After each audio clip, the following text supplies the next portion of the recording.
O great hero, O king, conqueror of the cities of your enemies, by accepting my hand you have accepted me as your married wife. Let me not be touched by others, for our relationship as husband and wife has been made possible by providence, not by any human being. Purport. While taking Devyani out of the well, King Yayati must certainly have appreciated her youthful beauty, and therefore he might have asked her which caste she belonged to. Thus Devyani would have immediately replied, "We are already married because you have accepted my hand." Uniting the hands of the bride and bridegroom is a system perpetually existing in all societies. Therefore, as soon as Yayati accepted Devyani's hand, they could be regarded as married. Because Devyani was enamored with the hero Yayati, she requested him not to change his mind and let another come to marry her.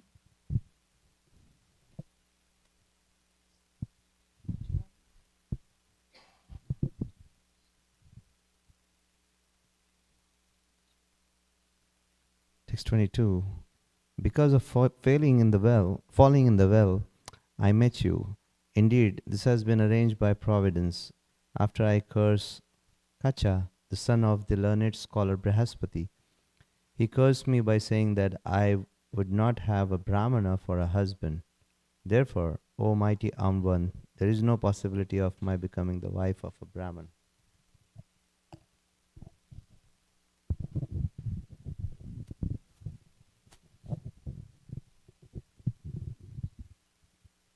Sukadev Goswami continued. Can you read the purport Oh. to that previous verse?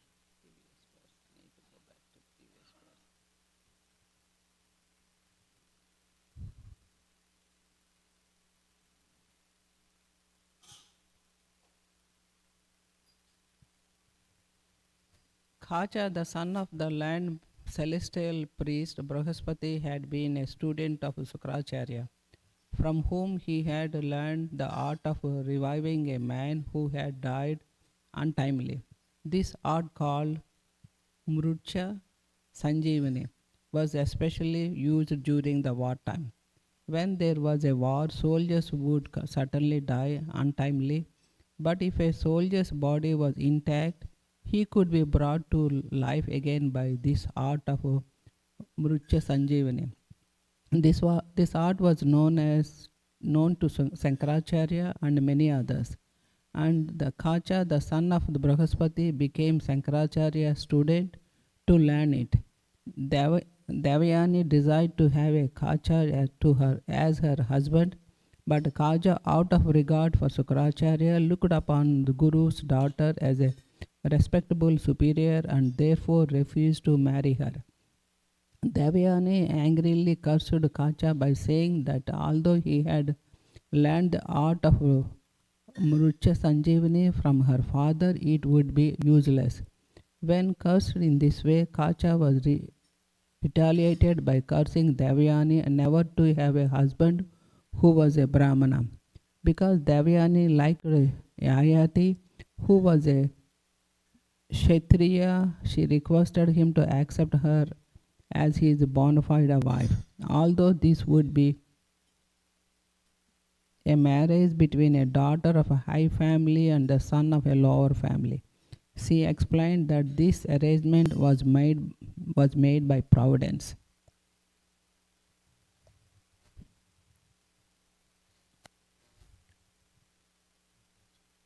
Next verse. Okay, I'll go. Oh, she's ready here. Yeah.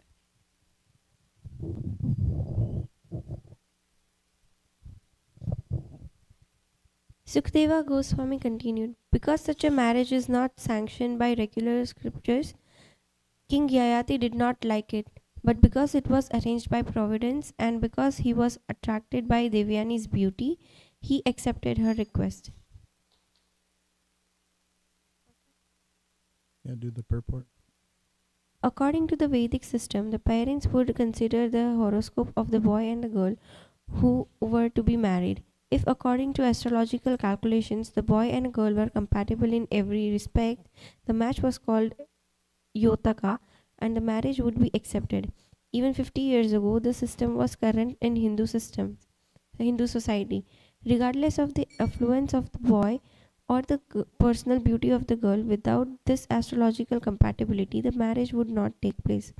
A person is born in one of three categories known as Devagana, Manushagana, and Rakshasagana. In different parts of the universe, there are demigods and demons, and in human society, also there some people resemble demigods, whereas some other resemble demons.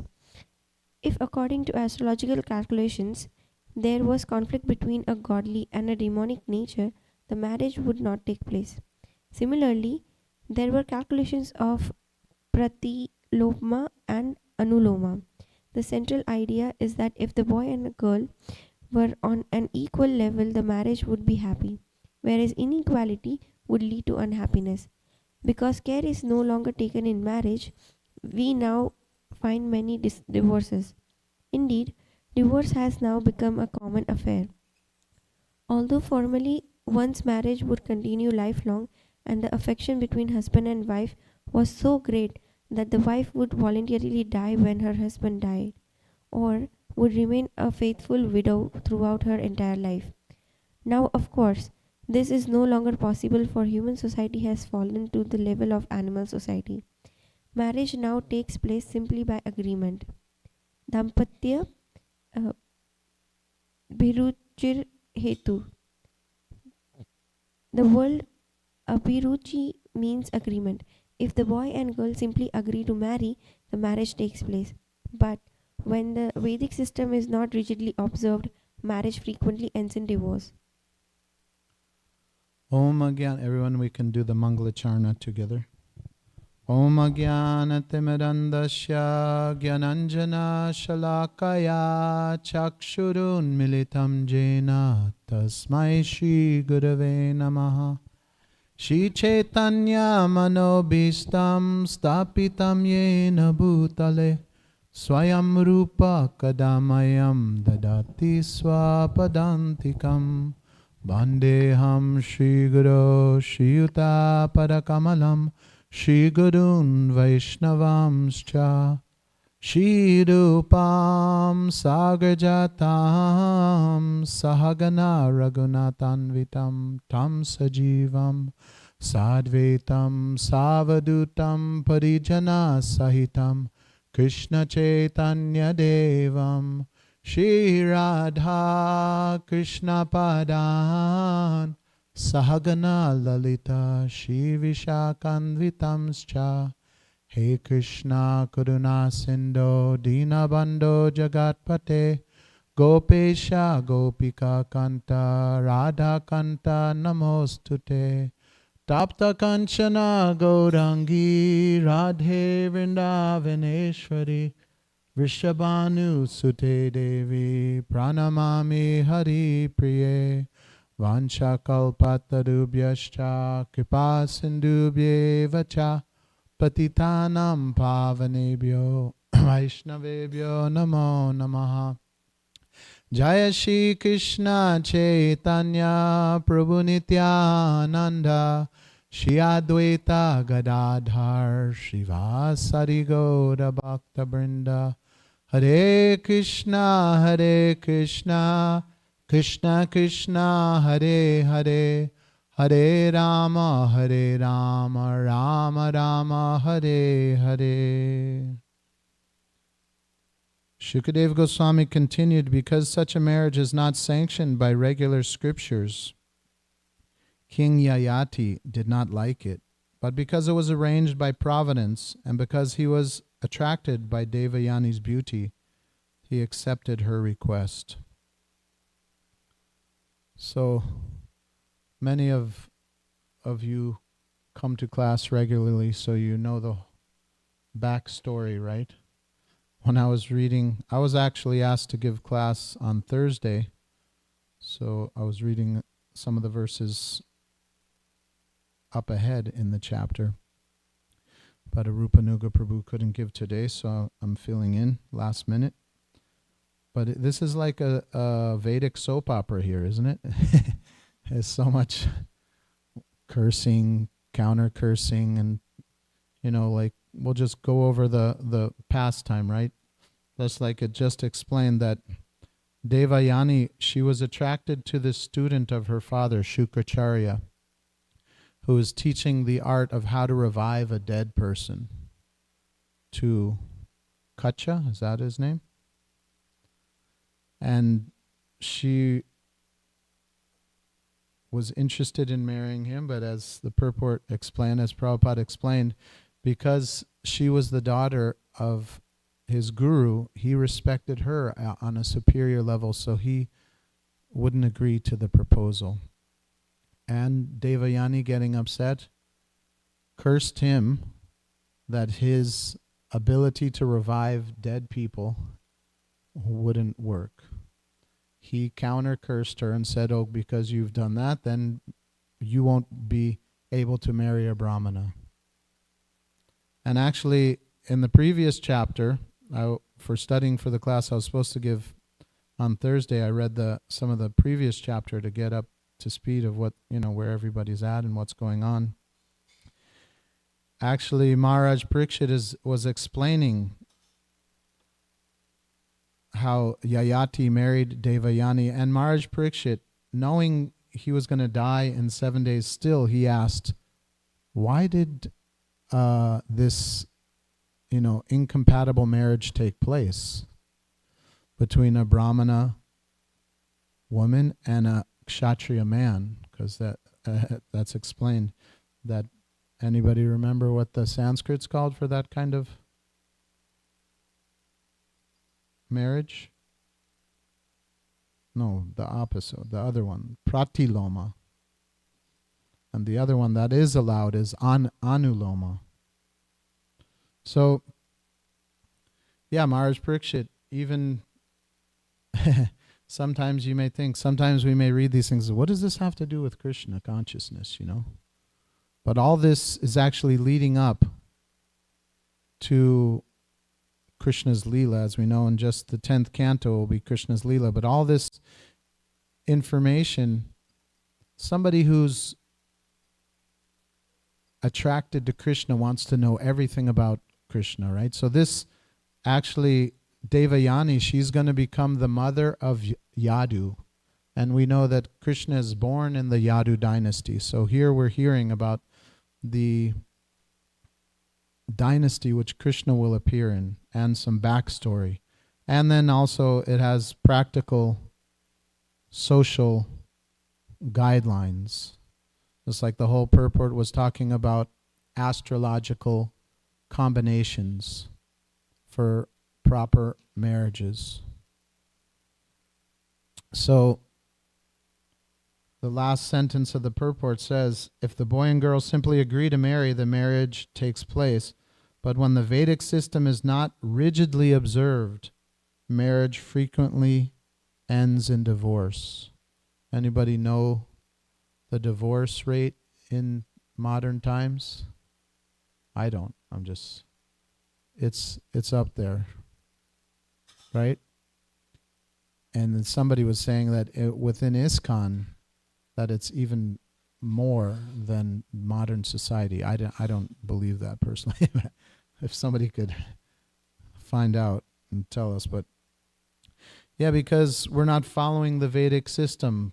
One thing is there's sometimes not qualified astrologers, and also society in general is just okay with the breaking up of a family unit, right? Whereas previously, even like let's say my grandparents and 2 generations back, even in the West, even in America, there was not much divorce.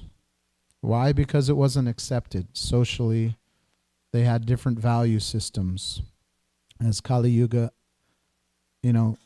increases in degradation, then so much irreligious activities take place. Just like my grandma and grandpa, I'm sure my mother's mother and father, I'm sure they weren't astrologically on equal grounds, because they fought like cats and dogs.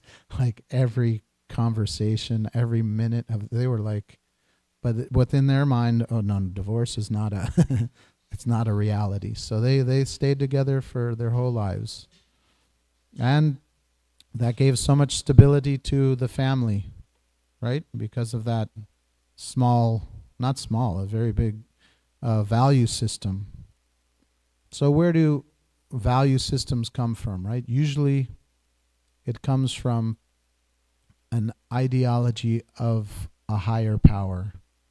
Because nowadays, with so much atheistic propaganda or atheistic mentalities, there's no value systems, right? If you're just a bunch of chemicals and I'm just a bag of bones and chemicals, then what's the need for values or morals? It's just everything happens by chance. There's no consequences to the actions. So it's just like Prahladananda Swami when he was here, he said the mentality is if it feels good, do it. That's like the Maha Mantra of the modern atheistic society. And then we can see the result. Without God fearing, if you want to call it, we don't, in a sense, we should have that attitude also, but we try to be more God-loving, right? Fear of God is like a lower stage of the relationship or consciousness, but that should also be there. We should think, if I do this, then I'll have a karmic reaction from the laws of nature, which are set up by the lawmaker, the supreme controller, God, right? We should have this awareness more and more. So if we don't, then even King Yayati, he was thinking this isn't a proper combination. You're superior to me. It won't work out. But because she explained that it was a curse and that it was providence, and he was attracted to her, he agreed to the marriage. And then I'll just tell a little bit of the future, or the coming verses also, where Shamish, how do you say her name? Sharmishta.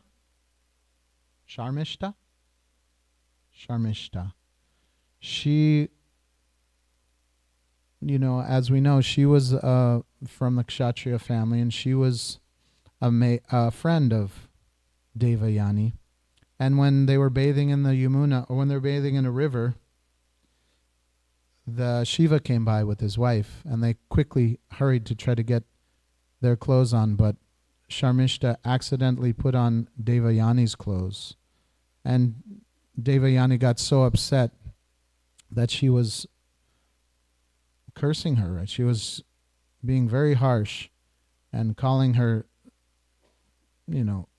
very bad names, and I can't remember exactly what. But then, what did Sharmishta do? She threw Devayani into that well, which leads up to where we are now. She was naked. Also, she threw her in that well, naked, and then Yayati, who was on a hunting excursion, came by and saw her in the well. He took off his upper cloth and gave it to her and reached out to take her out of the well. And she said that just by accepting my hand, it's considered a marriage also. So just see, like in previous ages, what the culture was. If you touched a woman, okay, that's considered. Like, nowadays, if somebody were to bring that up and say, oh, you touched my hand, you held my hand, that's considered like a marriage, the person would be like, oh, come on, be realistic here. But so this was there was culture, right? There was values and morals that were in place. And without it, then we have what's going on now, which is totally chaotic and there's no family stability. Without family stability, there's no proper character. Just like Prabhupada said, what is our movement? Sometimes he said it's to build character, right? First to give. What does it mean to be Brahminical?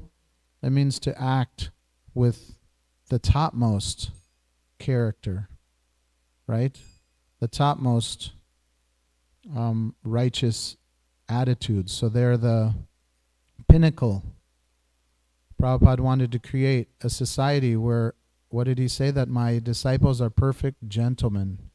They will be known as perfect gentlemen and gentle ladies. So this is what the whole Vedic culture is for, is to elevate the consciousness and ultimately to live in such a way that we don't come back into the cycle of birth and death. The whole purpose of life is to get out of the matrix, or is to get out of the cycle of birth and death. Even we don't want to come back we don't want to elevate ourselves to the Brahminical character or value system and be attached to that way of life and come back as a Brahmana. Ultimately, we don't want to go even to higher planets and become a demigod and enjoy higher levels of pleasure. Because we know that Krishna says in Bhagavad Gita, Abrahma bhuvana loka punar avartano arjuna mamupetya tukonteya punar janma navidyate. I think I might have mixed some verses, but the translation is that from the highest planet in the material world down to the lowest, all are places of repeated birth and death. All are places of misery where repeated birth and death take place. And that the devotee, we want to get out of it by Krishna's grace. So these pastimes are very exemplary, right?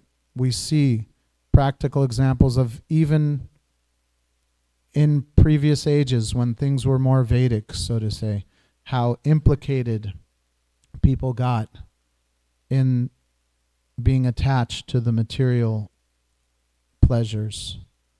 And even when they were trying to do things properly, how complex and how plot twists and how, soap opera-ish it is, how this whole pastime is, could be like a movie and people would really be attracted. But then if we see the next chapters, it shows how Yayati, he gave up. As we know in the some of you that might have heard this story before, then as the story continues, Yayati gets married to Devayani and Sharmishta becomes a maidservant. But Shukracharya, he told Yayati, don't have affairs, don't have a child with this maidservant, which in previous times, this for a kshatriya, this was allowed. And Sharmishta approached King Yayati for a son, and it says that it wasn't irreligious, so he decided to do it, even though Shukracharya told him not to. That upset Devayani. She went to her father, and her father was saying, I shouldn't have taken this occupation as being an advisor to a king. Brahmanas gave advice to kings in previous ages. He said, this lowers my Brahminical ability, potency to be able to do what's purely Brahminical. Just now, see, because of this, now I have to go and counter curse Yayati. Not counter curse, but I have to take care of this situation because of, he said, what I should have done, first class. Anybody know what first class Brahminical occupation is, according to this pastime? Instead of being an advisor to a king, one to get their maintenance, one can pick up leftover grains from the field. That's a first class Brahminical occupation.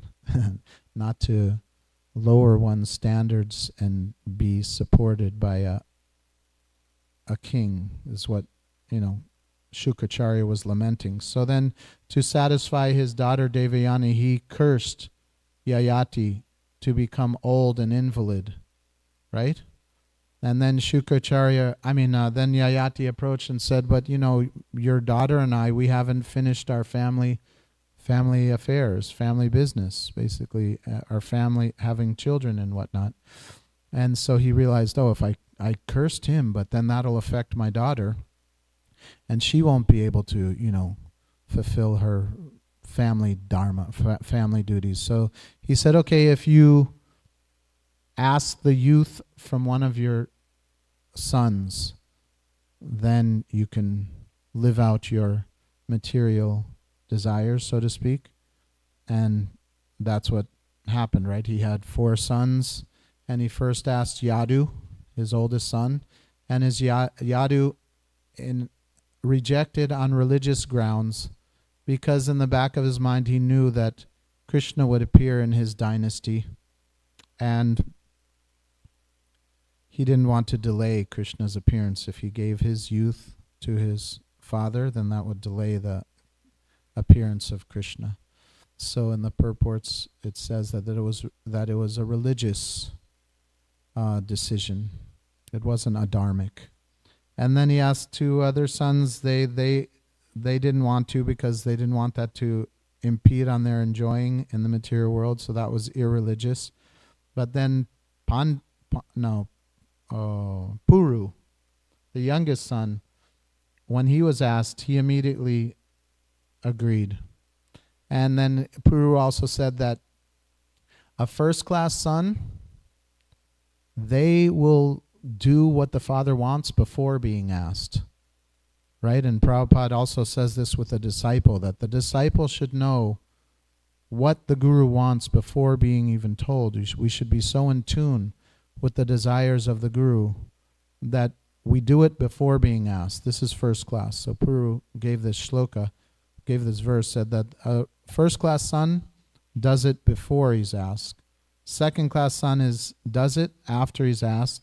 And a third class son is asked and doesn't. So Prabhupada gave, the example with the disciple also. First class disciple, without being asked, they please the guru and know the desires of the guru.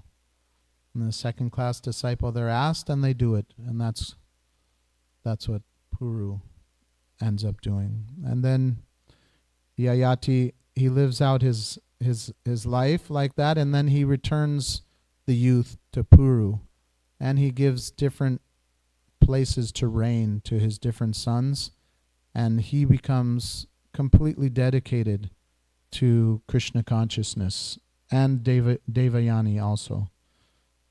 So I'll just open it up for any reflections, questions, comments.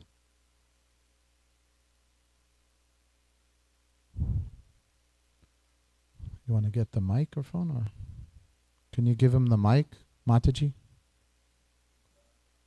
People online, they like to participate.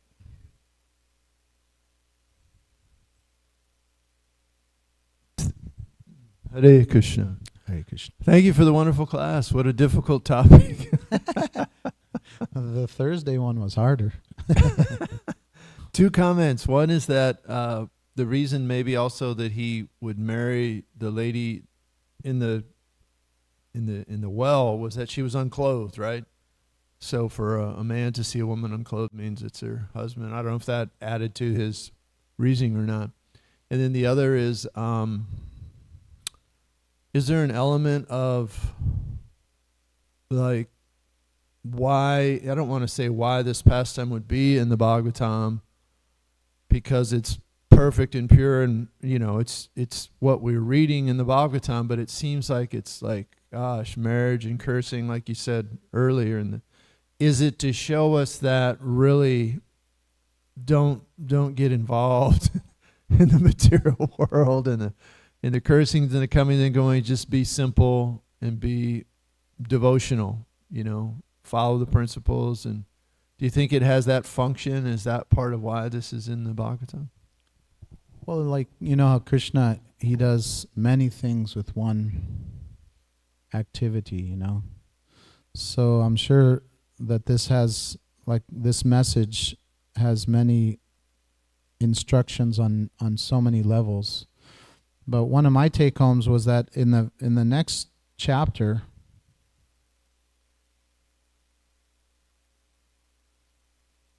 it's called King Yayati Achieves Liberation.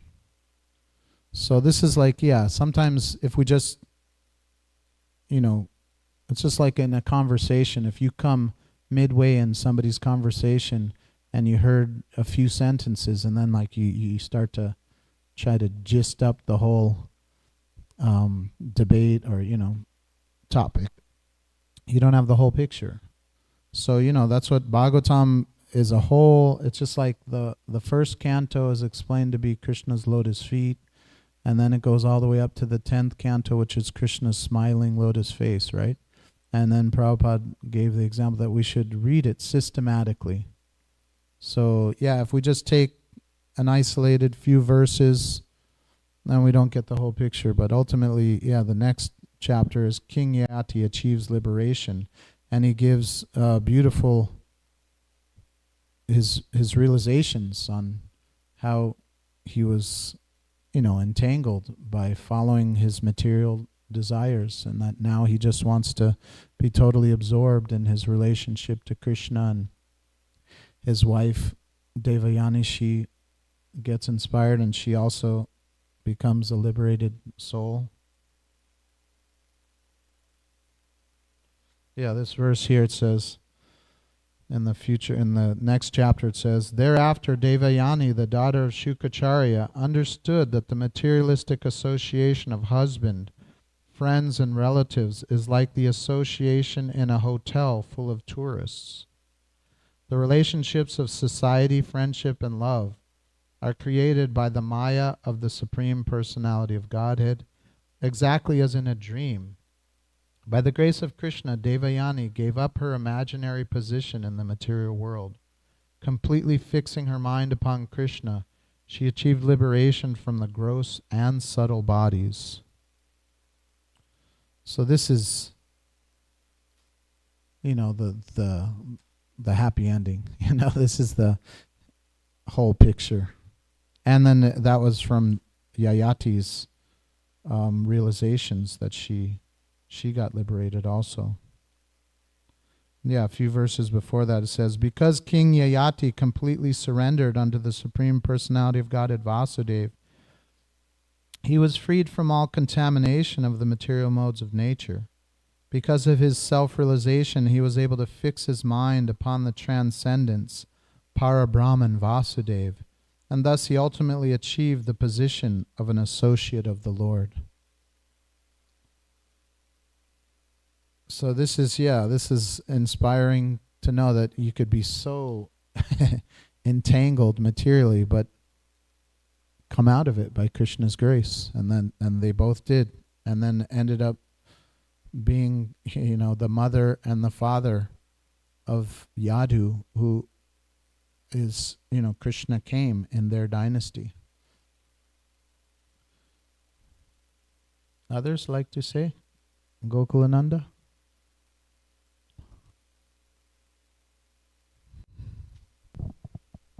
Krishna, thank you for a wonderful class, Prabhu. And I like your answer as well.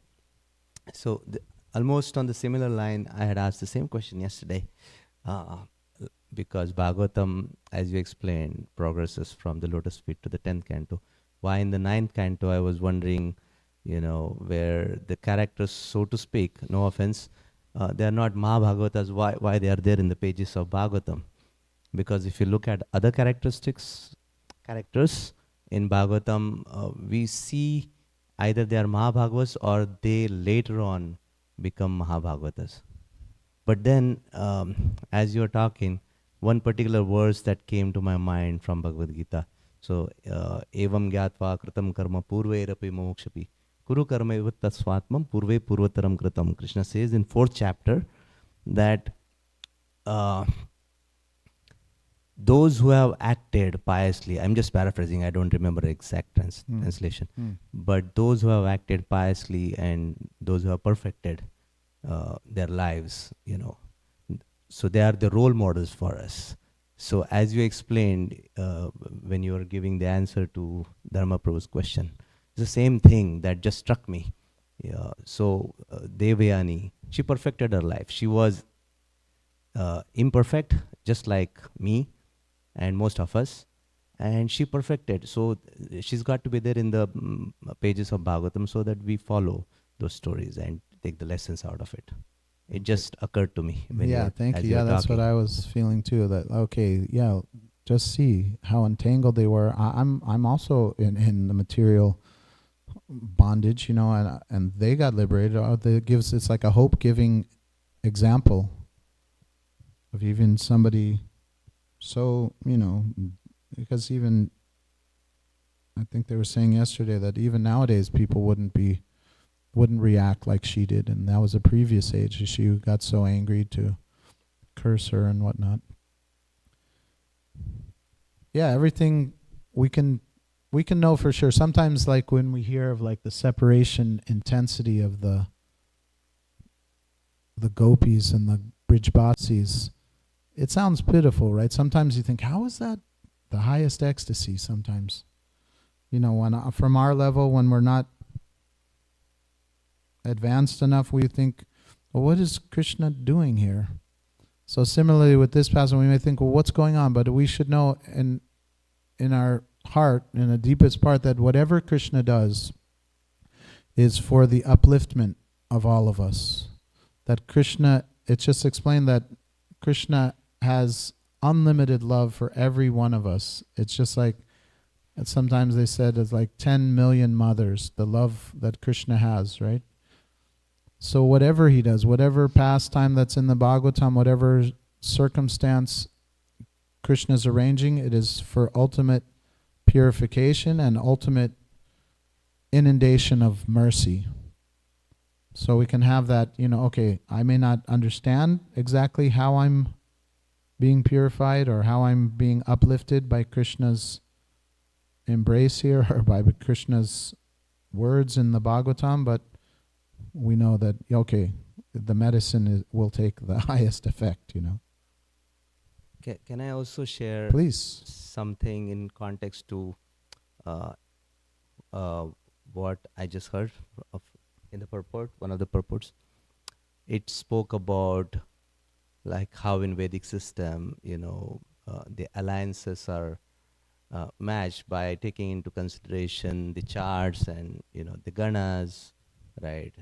So I just remembered one time somebody asked during Sunday Feast class to Radhanath Maharaj, as practicing devotees, how much do we resort to these things, matching the charts?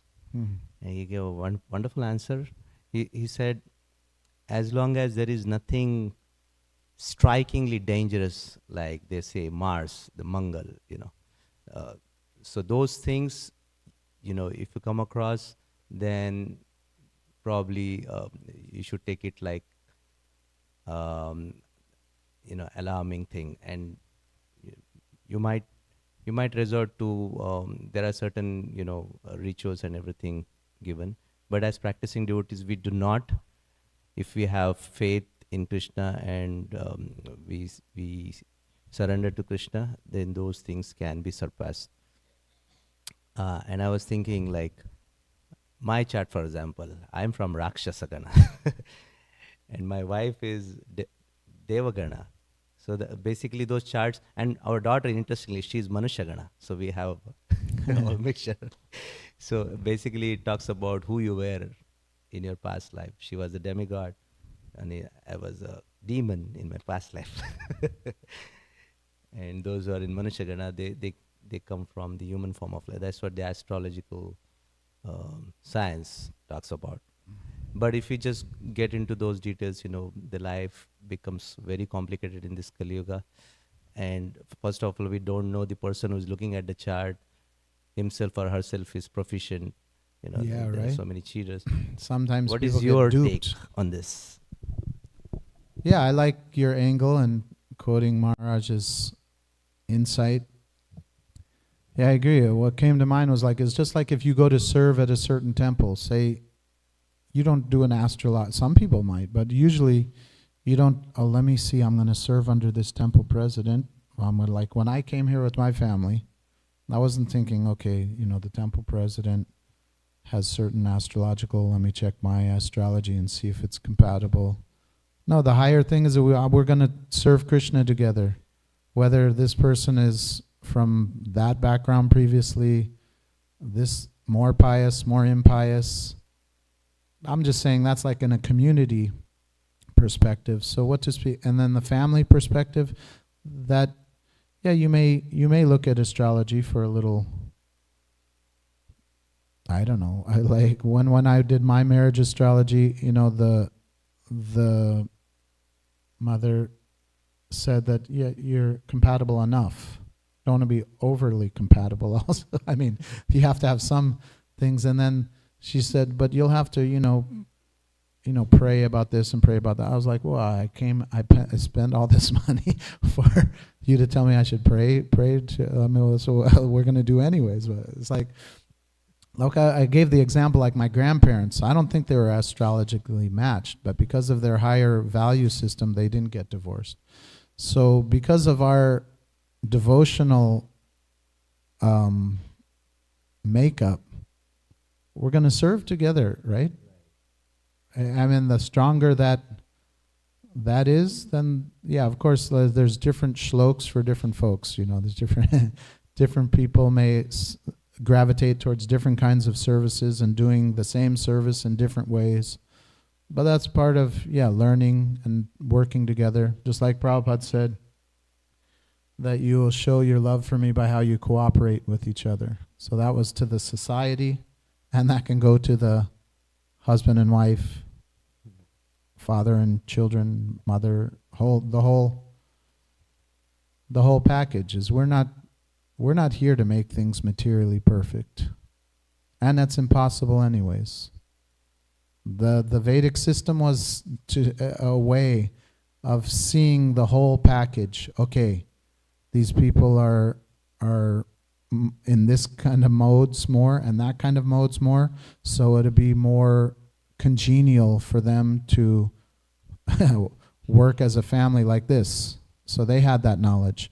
But if we don't, even let's say like ISKCON, and then you work it out by the school of hard knocks, or by making the best use of a bad bargain. But whatever, it may not be smooth, but I'm going to put Krishna in the center, whether it's astrologically smooth or not. You know what I mean? Is whether it's materially more congenial or not.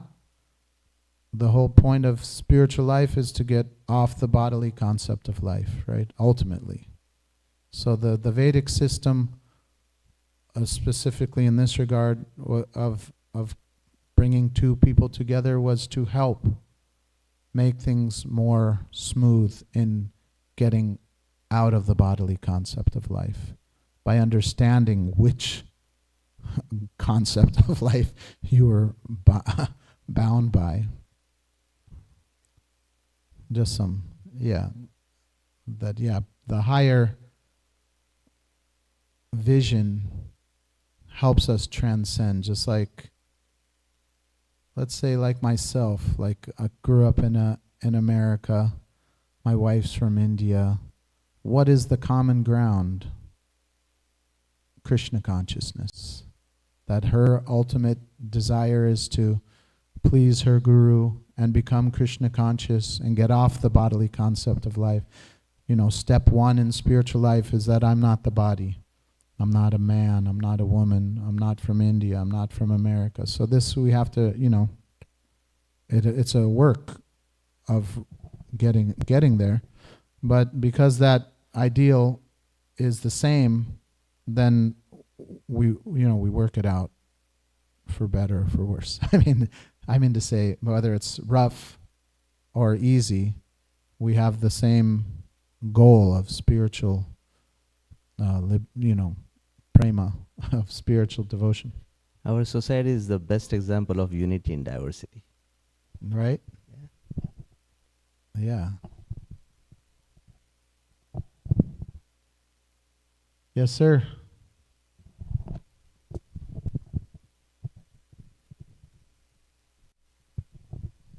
Thank you very much for teaching. You were asking about divorce rates, and so I found some information. Thank you. What is the percent of divorce in the U.S.? Many grandparents stayed together no matter what their relationship was like because divorce wasn't an option. Why was divorce not an option? Divorce heightened in the 1960s and 70s. Since then, divorce has been on a steady decline. Up until the 1960s, there were regulations where legally, if you wanted to get divorced, you needed to accuse your spouse of mistreatment. There would be long, expensive legal proceedings that many spouses did not have resources for. Then the no-fault divorce law was introduced, and studies suggest that this coincided with a long-term decline in domestic violence, 30% decline, and suicide rates among married women, 16% decline. So not only was divorce socially stigmatized, it was legally very difficult to obtain. Divorce rates peaked in the 90s at 24%, and by the 2000s, rates had dropped to 14.4 divorces per 1,000 married women and stayed there until 2023. Younger adults are divorcing less and less, with elder adults being most of the 14%. In 2025, the crude divorce rate is 7.1 per 1,000 married women. And according to Purdue.edu and the Centers for Disease Control and Prevention, in the 2020s, the low range of 2.3 to 2.5% per 1,000. And then the most divorce-free year came in 2020, the height of the COVID-19 pandemic. Thank you.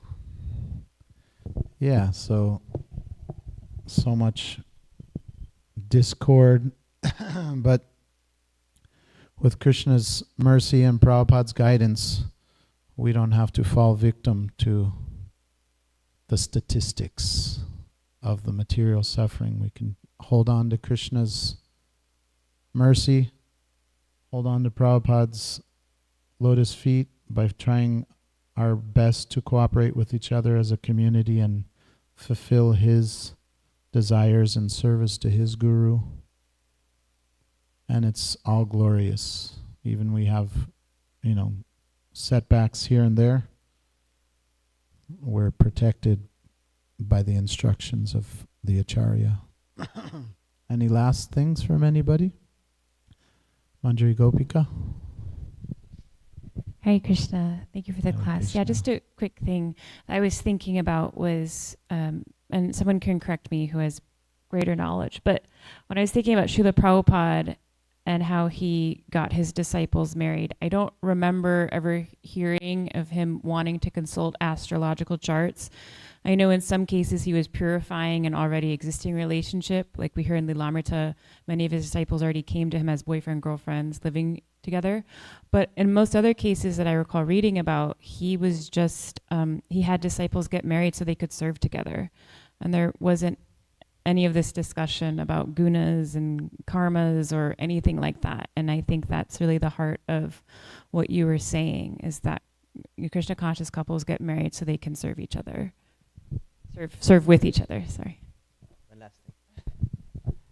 I remember Gauranga Prabhu Here's gave the couple, a married couple that are sharing their Krishna consciousness together with all of us. In this context, I remember what Gauranga Prabhu once said.